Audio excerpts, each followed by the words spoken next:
Hello, everyone. Thank you so much for coming on. Welcome to all my replay viewers and everyone who's showing up. Thanks so much for joining me today. If this is your first time with me, welcome. I'm going to flip my camera around so I can talk with you guys better. Hello. My name is Keely, and I am the owner of LoveHopeAdventure.com. I blog about the marriage relationship, intimacy in marriage, how to have a good sex life, and sometimes I do some lifestyle posts and just general all around talking about homemaking and children and family. So thanks so much for joining me. I've got my coffee out this morning. I don't know about where you live, but this spring is not feeling very springy, and I'm cold this morning. So got my hot coffee, and I'm ready to chat with you guys. Thank you guys so much for joining me today. Let me get some things straight here. Okay, so I wanted to talk with you guys about some things I learned when I got pregnant. Okay, I have a 10-year-old. He'll be 11 in June, if you can believe it. A 9-year-old and a 5-year-old. Or almost 5. I keep calling my youngest child 5 because he's just so grown. So I keep saying, he's 5, but he's still actually 4, and we've got a few more weeks until he turns 5. A few more weeks, like 2 months. So I had really difficult pregnancies. I was one of those people that was sick with all of my kids the entire time. Now, when I got pregnant with my first child, Austin and we had been married for about a year and 3 months. I didn't really want to wait to have kids. We were in school. We had moved away from my family. We moved up to Liberty University, and we lived around Lynchburg, Virginia, so that my husband could attend Liberty and finish up his degree. He had been away for a year while we were engaged, and then we moved up there, and we were going to finish out his degree there. So I went to work, and I had a little bit of a trouble finding a job, but I went to work, and I was really kind of bored. I'm going to tell you something about my personality. I am kind of like the Energizer Bunny. I just keep going and going and going. Now, I think that there are two kinds of productive people out there. You've got people who are like me, and they just kind of get up and they work until the time they go to bed. And then you've got people who just do things in spurts of energy. So they will get a whole lot done in a short period of time and then just take a break for the rest of the time. And maybe when they've recouped their energy, they might get up and do a whole flurry of things again. That's not my personality. Me, I get up and I just go, and I do. And I'm not very good at taking breaks. I'm not very good at resting, and I didn't really understand this. I grew up in a family where everybody did kind of get up and work from sunup to sundown. Now, I remember seeing my mom take breaks. My mom loved to read, and she loved to play the piano, and she loved to sew. So those were all sitting activities. And she would sit and do those things and take those breaks, but I always still kind of saw them as being productive. As a kid, I never saw them as my mom being that way. She's this sort of big burst of energy person. She gets a lot done, and then she takes a break. And I always just assumed that she was still being productive because she's reading. And my mom doesn't read like stories, okay? My mom reads theology, and she reads all kinds of things. And so I just always assumed that my mom's taking these breaks was like her still being productive. So I never ever thought that my family wasn't productive. I just felt like they all just did and did and did. So I get married, and I really struggled. I knew Austin and I were really different, but this wasn't an area that I thought we were different in because I always felt that he got a lot accomplished. But his energy levels are different than mine, and the way he works is different than I do. So he is that kind of person that gets going, and he has a big burst of energy, and he gets a ton of things accomplished, and then he takes a break. Well, that's not my personality. Like I said, I get up and I just go. And I just go until the end of the day. That's not healthy either. All right, guys, that's not. I wish I could take more breaks. I wish I would sit down. I have really had to learn that in my marriage, that I got to sit and I've got to relax and rest. And I'm not very good at that. So I'm so thankful that I married someone who is better at that than I am, because where would I be? I would just be working myself into the grave, honestly, because I'm not very good at doing that. So I got married, and I was kind of bored because I wasn't near family, and I didn't have a ton of friends.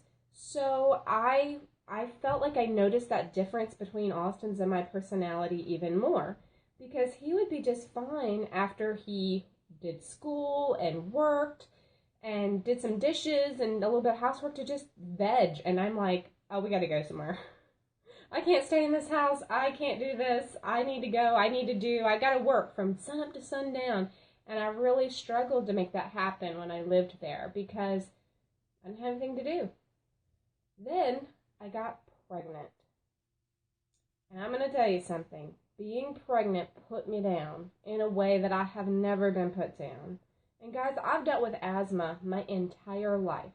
So I've had a lot of physical limitations. I'm not able to move super fast. I can't run. I can't do things like that because it causes me to really be congested. And so I have always moved at a little bit slower pace because of that. But I still always am going, right? So I get pregnant with my first son, and I was throwing up 2 or 3 times a day. I was anemic with him, so honestly, my energy levels were like in the toilet. And I was working 2 jobs. I worked 2 jobs most of my pregnancy because one of them was more hours and one of them was kind of there just to help me out with the insurance. So I still had a lot to do. I did the grocery store shopping. I did a lot of the stuff around the house.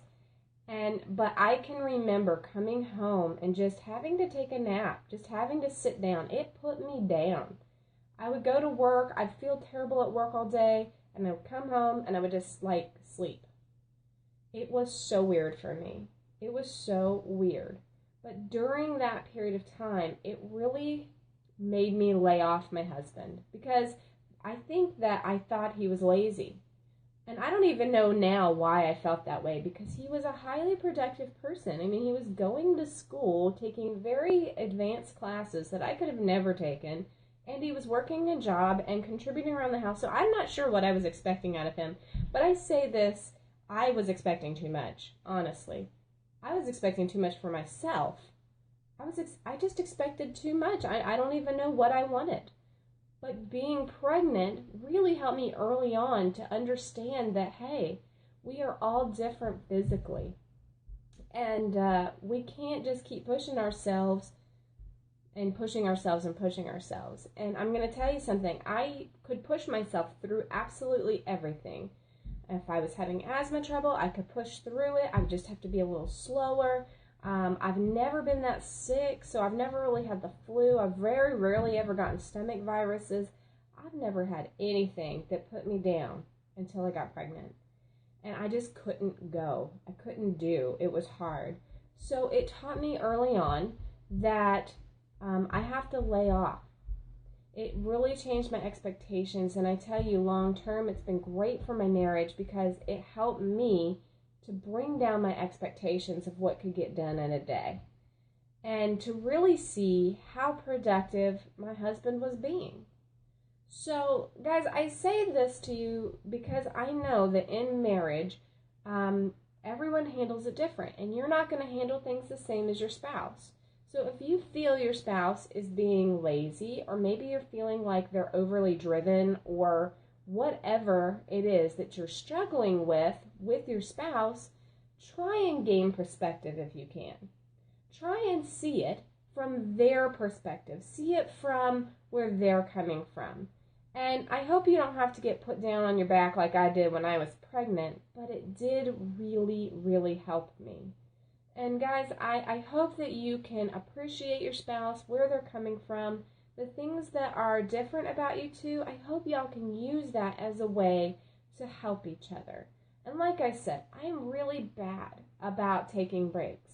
And when my husband is out of town, I will literally work from the time I get up to the time I go to bed. And I noticed that about 2 years ago when he was gone a lot, he was working around the clock. We had a major job change, and it was causing him to have to work around the clock, and I was having to work around the clock between homeschooling kids and taking care of my home and writing and doing my work from home job and stuff. And I was going to bed at night so exhausted, and I realized that it was because I wasn't taking a break. And without my husband around, I'm not very good at that. And so I love that I have been able to grow from him and his examples. And I think that if you were to talk to him, he would probably tell you that he feels that he's grown from my examples of certain things. And it's been really awesome to help balance each other out a little bit. So guys, if you are where I was, maybe you're highly driven and you're thinking about your spouse not being highly driven, don't look at their energy level or their how much they're working in a day. Just at the end of the day, look at their production. And that's the same thing for yourself. Because you might think, well, they're just sitting over there looking at their phone and I'm running around this house getting things done. But how much did they get done? Really look at that. Really think about that. And look at what they are doing. Their strengths. Guys, play to their strengths. They've got things that they're strong with. So do you. And as far as weaknesses go, gosh, I really hope you married somebody who has the weaknesses that you have strengths for and who has the strengths that you have weaknesses for, because it is so helpful in marriage. And it helps you to be a better person. Not just go well and do well in life, but just to be a better person even. So try and gain perspective. If your spouse has habits or things that they do that you don't like or that you can't get behind. Somebody says, yes, my husband and I are opposite and we learn from each other. Yes, you can learn from your spouse. Or you guys can just destroy each other because you're so busy trying to make the other one be like you. And I'm going to tell you, I was trying to do that to my husband when I first got married. Being pregnant and being super sick, it absolutely changed me. I mean, 100% changed my perspective. And I realized I can't push through everything. And maybe, just maybe, I'm being a little too hard on my husband, and myself. The rest of the world, for that matter. So guys, look for ways that you can gain perspective for where the other person is coming from, whether it's your spouse or other people that you know, so that you can grow and you can change. See things for what they really are. Stop looking at everyone through your own lens, but start seeing what's really going on there. And like I said, if you are in a relationship where you feel like your spouse is being lazy, honestly, look at how much they've gotten done in a day. Write it down. Have them write it down. Don't look at the fact that you're running around while they're sitting. Maybe you need to sit. That's something I've had to learn, guys, and I'm not very good at sitting. I want to go. I want to do. I want to run around the clock. And now that I'm like 34, which is not a super old age, I am really feeling the physical limits of getting older. And I'm not even old. So what in the world is going to happen as time goes on, right? So these lessons need to be taught to me young. I need to learn them now so that I don't drive myself into an early grave, right? So I can actually take care of myself. So that's what I wanted to share with you guys today.